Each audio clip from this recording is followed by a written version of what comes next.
السلام علیکم every one, تو میں لے کر آ چکی ہوں اگین آپ سب کے لیے ہمارے بہت ہی انٹرسٹنگ سے ناول انجان محبت کے ایپیسوڈ 2 کو، جسے ہم آج پڑھیں گے۔ جب ہم پڑھتے ہیں اس لیے کہ آپ کا رسپانس ہی معنی رکھتا ہے کہ میں کتنے لوں گی ایپیسوڈس تو ہم پڑھتے ہیں ہمارے آج والے اس ایپی کو۔ لیکن یہاں سے اگر آپ ہمارے چینل کو سبسکرائب اور ساتھ ہی ویڈیو کو لائک۔ وہ تیزی سے ایک دکان میں گئی اور اپنی امی کے لیے شال خریدنے لگی۔ کالے رنگ کی خوبصورت سی شال شاپر میں پیک کروائے وہ واپس اپنے دوستوں کے پاس جانے لگی، جب اچانک سے لوگ ایک بڑی تعداد میں پاگلوں کی طرح کسی کو پورے مال میں تلاش کرنے لگے۔ کسی کو کسی کا ہوش نہیں تھا، جیسے نہ جانے کیا گم ہو گیا ہو۔ ان سب کا جو اس طرح برتاؤ کرتے اسے ڈھونڈا جا رہا تھا۔ یہ ہو کیا رہا ہے؟ کیا پاگل ہو گئے ہیں ساری عوام؟ توبہ ہے! حیرانگی سے ارد گرد دیکھتی وہ منہ میں بڑبڑاتی، ساتھ ہی اس نے اپنے چہرے پر نقاب کر لیا۔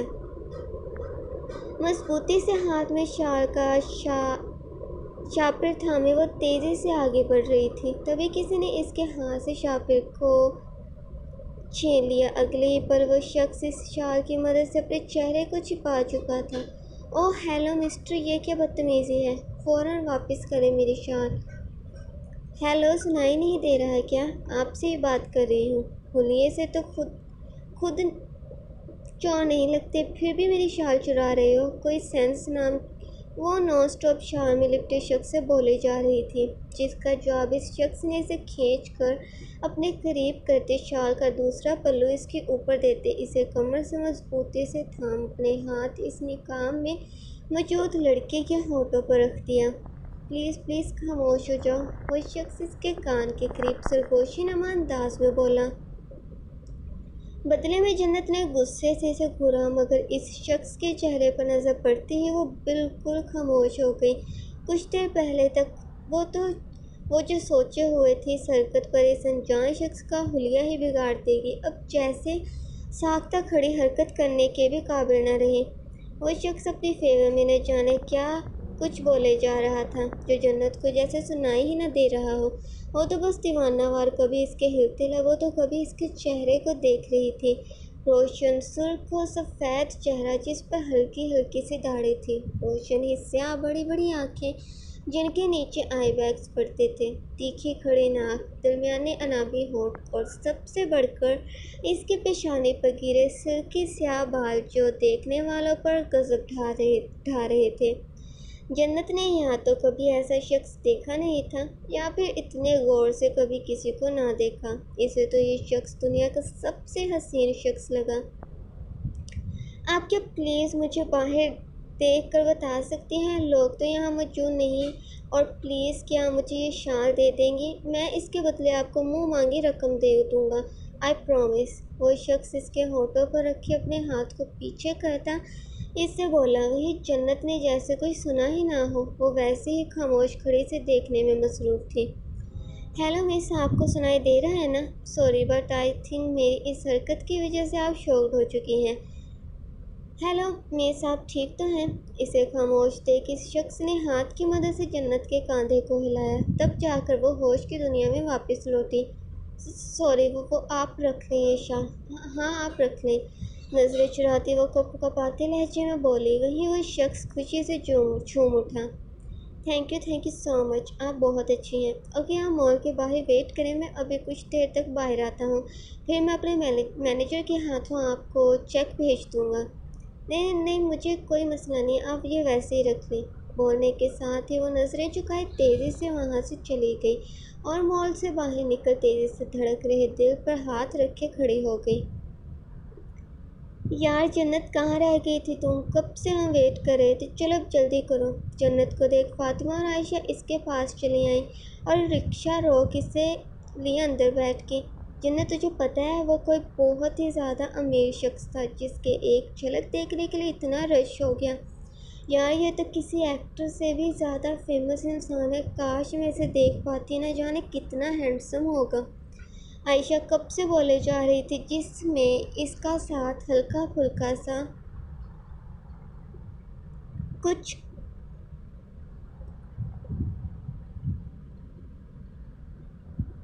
ساتھ فاطمہ بھی دے رہے تھے۔ سوائے جنت کے جو بالکل خاموش تھی۔ کیا ہوا جنت، تو کچھ بول ہی نہیں رہی، اور کیا وہ چیز کہاں پر ہے جو تو لینے گئی تھی؟ عائشہ نے اس کا ہاتھ پکڑے سے ہلایا، تب جا کر وہ اپنی سوچوں سے باہر نکلی۔ وہ میں نے نہیں لی، نظریں چراتے اس نے جواب دیا۔ کیا ہوا ہے تجھے؟ کچھ تو بول، چلو گول گپے ہی کھا لیتے ہیں، مزہ آئے گا۔ گول گپوں کی ریہڑی سڑک کنارے کھڑے دیکھ عائشہ نے جوش سے کہا، جس میں اس کا ساتھ فوراً تیار ہوئے فاطمہ حامی بھر کر دے چکی تھی۔ نہیں، میرا دل نہیں کر رہا، بس واپس گھر چلتے ہیں۔ پر یار، پرور کچھ نہیں، پلیز عائشہ گھر چلو۔ جنت نے پیشانی پر بر ڈالے کہا تو ان دونوں کا منہ بن گیا۔ اچھا ٹھیک ہے، بور بندی کہیں کی۔ کچھ دیر میں جنت کا گھر آ گیا تو وہ رکشے سے اتر گئی۔ ویسے رکشہ عائشہ اور فاطمہ کو لیے پھر وہاں سے چل پڑا۔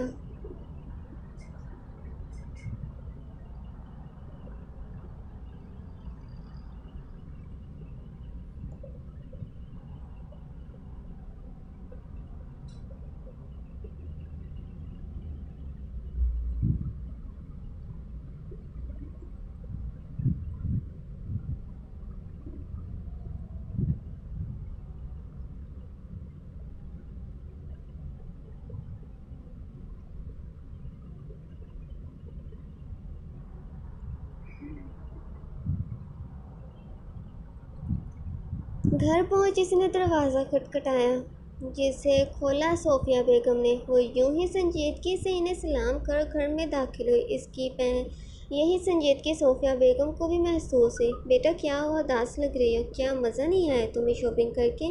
لاؤنج میں صوفہ پر بیٹھتے سے دیکھ انہوں نے پوچھا۔ نہیں امی جی، میں بالکل ٹھیک ہوں، اور بہت مزہ آیا شاپنگ کرتے۔ نہ چاہتے ہوئے بھی اس نے جھوٹ بول دیا۔ چلو صحیح ہے، کچھ خریدا تم نے؟ اسے خالی ہاتھ دیکھ انہوں نے سوال پوچھا۔ نہیں، وہ امی جی مجھ سے پیسے گم ہو گئے تھے تو۔ وہ پھر سے نظریں چرانے لگی۔ یہ کیا کیا تم نے جنت؟ امی نے کتنی مشکل سے پیسے دیے تھے تمہیں، جو انہوں نے اپنی شال لینے کے لیے جمع کیے تھے، تم نے وہی؟ جنت کا جواب سنتے ہی کچن سے نکل رہی مہوش غصے سے پھٹ پڑی۔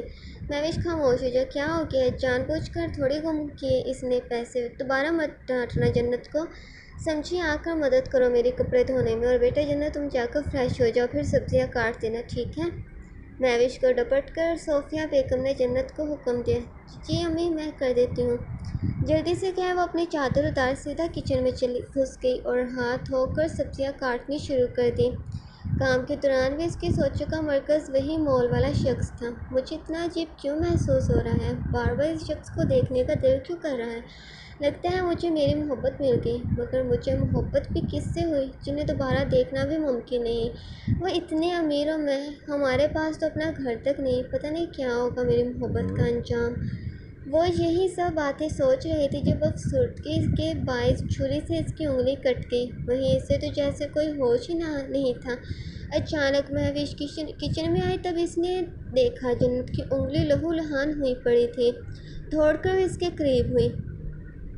پاگل ہو گئی ہو کیا تم؟ کہاں ہو چھوڑ آئی ہو اپنے؟ کیا ہو آپی؟ مہوش کو غصہ کرتے دیکھ اس نے حیرانگی سے دریافت کیا۔ خود دیکھ لو کیا ہوا ہے تمہارے ہاتھ پر۔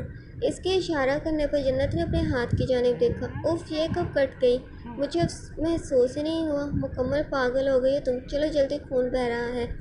وہ مسلسل سے کھینچ کر لے جاتی جنت کے زخم کی مرہم پٹی کرنے لگی۔ کبھی تو کوئی کام ٹھیک سے کر لیا کرو، ایک تو پیسے گم کر کے آ گئی اور پھر انگلی بھی کٹوا کر بیٹھ گئی۔ سوری آپی، مجھے پتہ نہیں چلا۔ وہ سر جھکائے شرمندہ ہونے لگی، جس پر مہوش کو ٹوٹ کر پیار آیا۔ سارا غصہ بھی جھاگ کی طرح بیٹھ چکا تھا۔ فوراً اس نے کھینچ کر جنت کو اپنے گلے لگا لیا، ساتھ ہی اس کی پیشانی چوم لی۔ دھیان رکھا کرو گڑیا، ہمارے پاس بس یہی گنے چنے رشتے ہیں، میں کسی ایک کو بھی ہلکا سا نقصان برداشت نہیں کر سکتی۔ جانتی ہوں آپی، سوری، وہ دھیمی آواز میں بولی۔ کوئی بات نہیں، تم جا کر آرام کرو، میں ابھی کھانا بناتی ہوں۔ اسے آرام کرنے کی تلقین کرتی مہوش وہاں سے چلی گئی، جبکہ وہ پھر سے انہی سوچوں میں غرق ہو گئی۔ تو آج کے لیے اتنے، چینل کو سبسکرائب کرتے رہے، ویڈیو کو لائک کرنا بھی مت بھولیے گا۔